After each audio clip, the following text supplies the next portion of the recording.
来关心国际上新的消息，以色列的总理纳坦雅胡表示，伊的内阁是已经批准美国倒桥的以色列甲黎巴嫩真主党的停火协议。真主党嘛回应讲，因是会先确认这协议的内容，甲这争吵的敢有相像。美国总统拜登就表示，若根据协议是对当地时间27透早4点开始，以色列甲黎巴嫩的边境就会停火。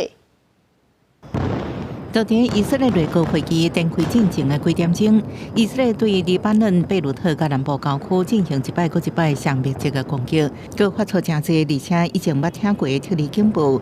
内阁会议登场的时阵，纳坦雅胡表示，伊支持由美国提出的停火计划，也因为受到全球高度注目，最后内阁核准的东方消息传出。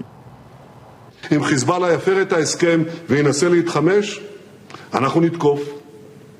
אם הוא ינסה לחדש תשתיות טרור בסמוך לגבול, אנחנו נתקוף. אם הוא ישגר רקטה, אם הוא יחפור מנהרה, אם הוא יכניס משאית עם טילים, אנחנו נתקוף. יש 3 סיבות עיקריות. סיבה ראשונה, התמקדות באיום האיראני. סיבה שנייה, רענון כוחות וחידוש מלאים. וסיבה שלישית, להפסקת אש. ניתוק הזירה ובידוד החמאס. 纳坦雅胡表示，补充库存是因为武器军备运送严重延前，这不是秘密。相关问题真紧对解决。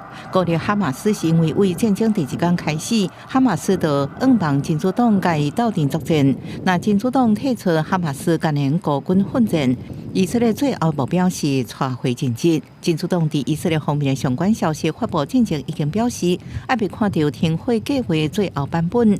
第一审判由地方政府签署过的协议了后，确认是甲进程黎巴嫩官员同意的内容同款。真主党当然希望结束侵略，不过唔少予黎巴嫩国家主权付出代价。目前外界也无清楚停火协议确切内容什么时阵有效。这协议对以色列甲哈马斯的战争无影响，这冲突无结束的现象。另外，这停火可能影响伊朗甲以色列关系。伊朗支持真主党甲哈马斯。伊朗以色列今年捌2摆交火，即马伫黎巴嫩战火停落来，拢希望降低伊朗以色列各战争的可能。公司新闻，恩文玲编译。